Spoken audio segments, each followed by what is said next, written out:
Boeing's Starliner mission is finally set to take off very shortly.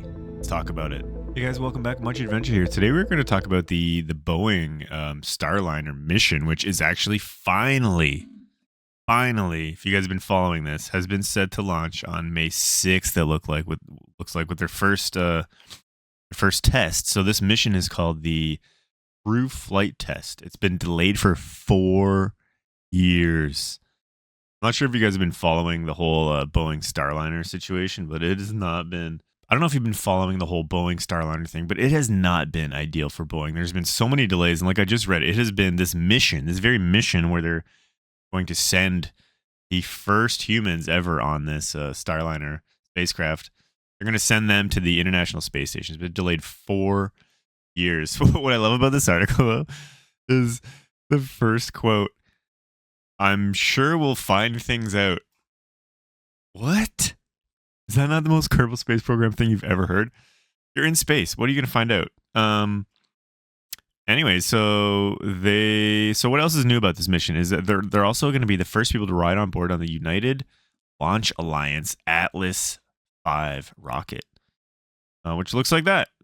So that's the United Launch Alliance Delta 5 heavy rocket.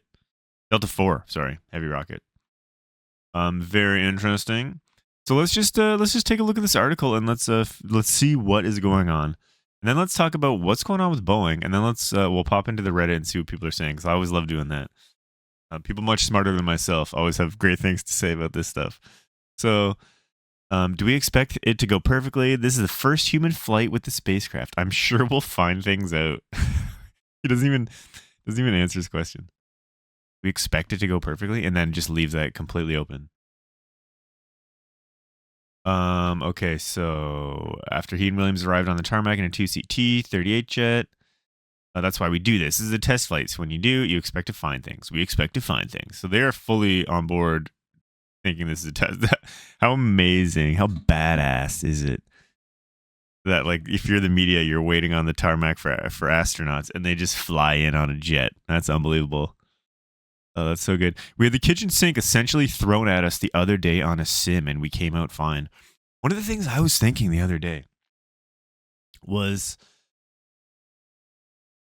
how incredible, like when I think about, just my computer at home, right? I got the racing car thing, I got the wheel, I got the steering wheel, I got the pedals, I got the flight kit, right? I got the yoke, I got the levers, I got the rudder pedals.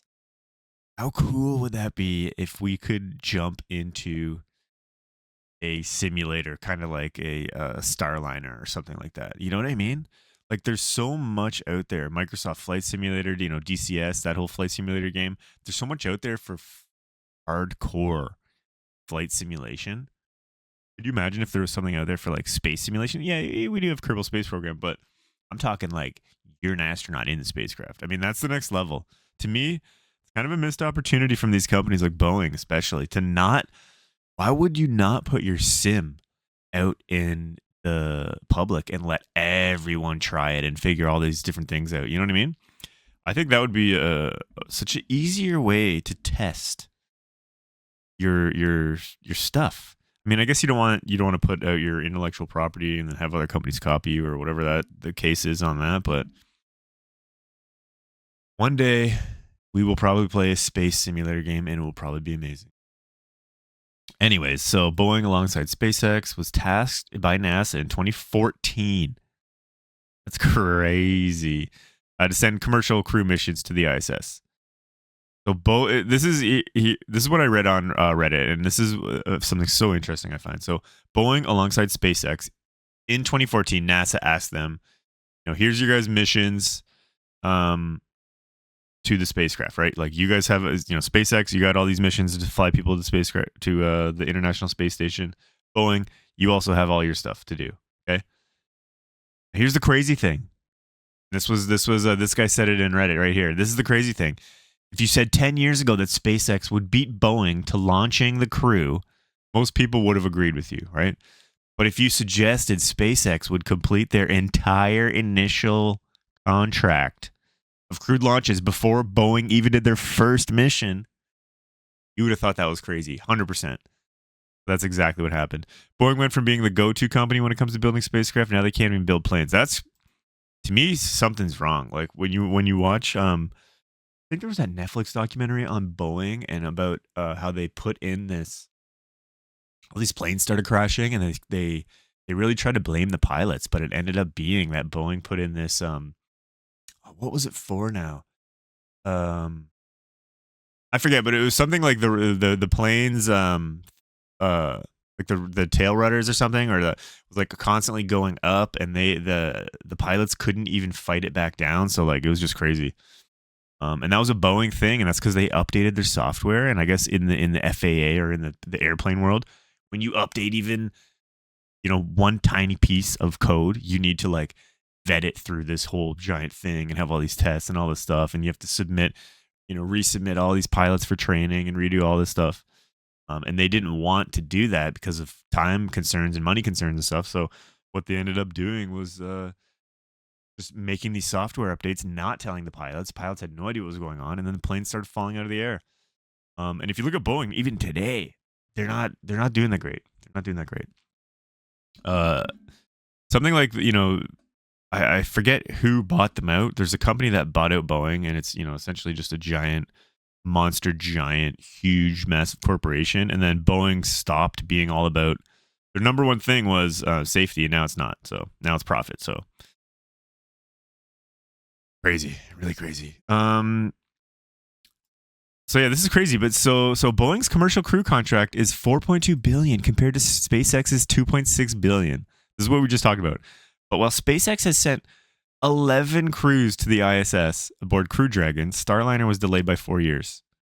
Wow. So Starliner's first uncrewed flight to the ISS was in 2019, failed to reach its destination. Dozens of fixes. Second ISS flight made it there and back into 2022 without astronauts. And now here we go. More issues were found with the spacecraft. With its main parachutes, the suspension lines carried less load than the engineers thought, and wiring largely covered with flammable P-20. Who is building these spacecrafts? What? Anyways, these guys are pumped. They're ready to go. Look at the cool Starliner space outfits there. Very nice, very nice. So the crews entered quarantine April 23rd. Things are ready to go. It looks like May. Let's see here. So on board. So yeah. So if the flight goes to plan, the first operational mission, Starliner 1, is set to fly in early 2025.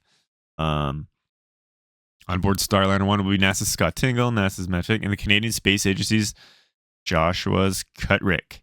Well, I'm saying that right. Which is awesome. You gotta love the Canadians going up to space. So if successful, Boeing will then join SpaceX and Russia, which flies astronauts to the ISS. Very, very cool. So there you go, guys. So what do you guys think about Boeing, the downfall of Boeing? So May 6th, keep your eyes out for May 6th. We'll definitely be watching that one for sure. It's just yeah, I don't know. Hey, look at this. Look at this video. I flew Boeing Starliner in 4 different simulators. I got to make a video of this, guys. This is what we're paid to do, overcome problems. This is what I got to make a video of one day. I got to get in here. I got to phone up Boeing and be like, let me in. Oh, see, this is what I want. This is what I want. And just sit in front of it and go, I have no idea what I'm looking at. Amazing. You know what blows my mind? This is what blows my mind. Okay, you only see astronauts really flying spacecrafts, right? But then when you think about it, there's all these trainers, all these simulators, all these guys who are like building these. Like this dude sitting down, right? Or this guy. I mean, they could easily go up there and fly. That's what's crazy to me. There's so many people that know how to do this stuff just because of that. I did get to do this, I will say. I did get to do this at the Canadian Space Agency, but it wasn't a Orion mission simulator, which seems really cool. It was like a gateway, the Moon Gateway simulator. So, anyways, what do you guys think? What do you guys think is going on here? What do you think's going on with Boeing? What do you think's going on with NASA? I mean, it's always good to see more competition. SpaceX has obviously been the number one kind of provider, just so reliable lately that there's no, you know what I mean? Like there's no delays. It's so reliable. I don't know. Anyways, what do you think? There's just so much. It's so much. It's heating up. I think the private sector getting involved into the space program has really heated things up, and it's really fired up some of these companies. And Boeing basically just sat on their mountain of space mixed with airplanes. That was their thing, and they just sat there. But now that you have all these other companies coming in, all these private companies, SpaceX, Rocket Labs, whatever, competition is heating up. Anyways, guys, thank you for watching this video. If you are new here, this is what we do. Talk about it. Subscribe. Like the video if you like the video. If you really are psychotic, you can join one of my YouTube memberships or something. And even more psychotic, join our dead Discord and just talk into the abyss. Thanks, guys. We'll talk to you later. Have a good one.